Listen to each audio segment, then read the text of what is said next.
पश्चिम बंगाल।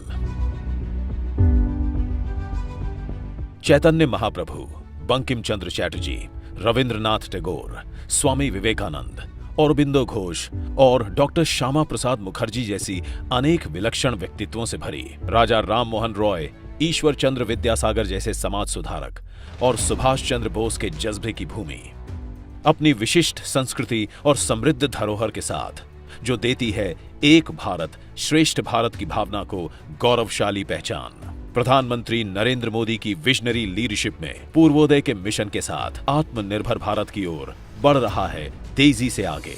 हिंदुस्तान का संपूर्ण विकास करना है तो हिंदुस्तान के पूर्वी इलाके का भी विकास होना चाहिए, पूर्वी छोर का भी विकास होना चाहिए। आत्मनिर्भर भारत के लक्ष्य को पाने में गैस आधारित अर्थव्यवस्था देगी मजबूत आधार, जिसमें बीपीसीएल, गेल, आईओसीएल के साथ एनएचएआई के प्रोजेक्ट्स भी निभा रहे हैं महत्वपूर्ण भूमिका। पश्चिम बंगाल में प्रधानमंत्री उज्ज्वला योजना के अंतर्गत 2,843 करोड़ रुपए मूल्य के 88,50,000 कनेक्शन दिए गए। साथ ही प्रधानमंत्री गरीब कल्याण योजना के अंतर्गत 1,169 करोड़ रुपए मूल्य के 1,73,00,000 मुफ्त सिलेंडर दिए गए, जिससे पूर्वी क्षेत्र में एलपीजी की तेजी से बढ़ी मांग। इसी मांग की पूर्ति के लिए पश्चिम बंगाल के हल्दिया में बीपीसीएल ने की थी परिकल्पना एलपीजी इंपोर्ट टर्मिनल के निर्माण की। 1 मिलियन एमटीपीए क्षमता वाले इस टर्मिनल में 250 टैंक ट्रक प्रतिदिन लोड होंगे, जो पश्चिम बंगाल, बिहार, ओडिशा, झारखंड, असम और पूर्वी उत्तर प्रदेश में स्थित बॉटलिंग प्लांट तक सुरक्षित तरीके से पहुंचाएंगे एलपीजी।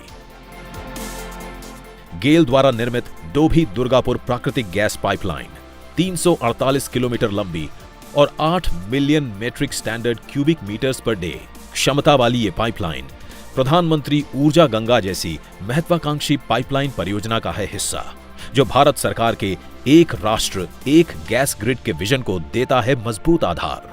ये पाइपलाइन पूर्वी भारत के 10 जिलों में शहरी गैस वितरण नेटवर्क्स के लिए प्राकृतिक गैस की करेगी आपूर्ति। साथ ही घरों, उद्योगों, वाणिज्यिक उद्यमों और परिवहन सेक्टर को निरंतर मिलेगी किफायती, पर्यावरण अनुकूल प्राकृतिक गैस और उर्वरक संयंत्रों के पुनरुद्धार में मिलेगी मदद। रानीचक हल्दिया में 4 लेन आरओबी सह फ्लाईओवर NH41 पर बना यह प्रोजेक्ट है NHAI का, जो पोर्ट रोड कनेक्टिविटी स्कीम के तहत हुआ है विकसित। इसके निर्माण से मिलेगी कोलाघाट से हल्दिया डॉक कॉम्प्लेक्स तक निर्बाध यातायात और बेहतर सड़क सुरक्षा की सुविधा।